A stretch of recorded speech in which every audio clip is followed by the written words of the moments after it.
శ్రీరామకృష్ణ బోధామృతము. ఉత్తమ సాధువు లేక సజ్జనుడు తన మనస్సులో ముప్పాతిక భాగాన్ని భగవంతుడికే అర్పిస్తాడు.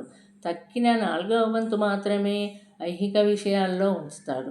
ఇతర భాగాలన్నింటికంటే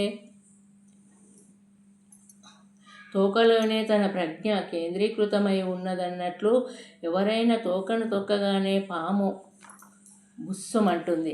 అలాగే సాధువు భగవద్విషయంలో ఎక్కువ మేలుకవ కలిగి ఉంటాడు.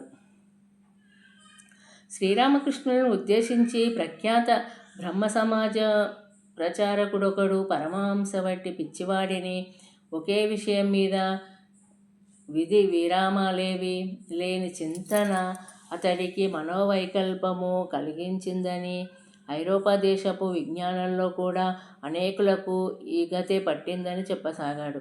తర్వాత గురుదేవుడు ఈ ప్రచారకుణ్ణి ఉద్దేశిస్తూ ఇలా జవాబిచ్చాడు. ఒకే విషయాన్ని గురించి నిరంతర చింతన చేయటం వల్ల ఐరోపా పండితులకు కూడా మతిపోయిందనా మీరు చెప్తున్నారు?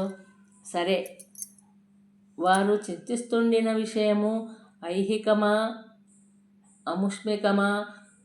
ఐహికమైతే అయిన పక్షంలో దాన్ని గురించి నిరంతర యోచన చేసేవారు పిచ్చివారనటంలో ఆశ్చర్యం ఏముంది? కానీ దేని దివ్యతేజం చేత జగత్తు అంతా భాషిస్తుందో అలాంటి చిద్రూపాన్ని గురించి, అముష్మికాన్ని గురించి చింతన చేయటం వల్ల మనిషి ప్రజ్ఞను ఎలా కోల్పోతాడు? మతిమాలినవాడే ఎలా అవుతాడు? ఇదేనా మీకు మీ శాస్త్రాలు బోధిస్తున్న మహావిషయము? జై శ్రీరామకృష్ణ. భగవద్భక్తి సాగరంలో నిమగ్నుడవవు, భయపడొద్దు. నేనొకప్పుడు నరేంద్రుడితో ఇలా అన్నాను, వివేకానంద స్వామీజీతో అన్నాడు. భగవంతుడు అమృత సాగరము, ఆ సాగరంలో నువ్వు నిమగ్నుడవు కావాలనుకోవా?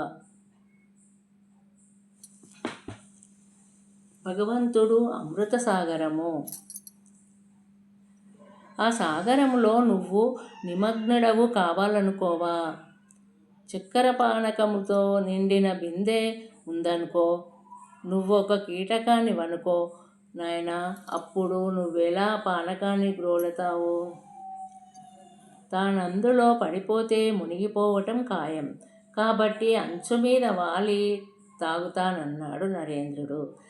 అందుకు నేనిలా అన్నాను, అది అమృత సాగరమోయ్, దీనిలో మునిగిన వారికి మరణ భయం ఎక్కడిది? సచ్చిదానంద సాగరము అమృత సాగరం అనే మాట మర్చిపోవద్దు. అమృత సాగరమైన భగవంతుడి పట్ల అమిత భక్తి వద్దనేవారు అవివేకులు. వారి మాదిరే నువ్వు భయపడొద్దు. ఈ అమృత సాగరంలో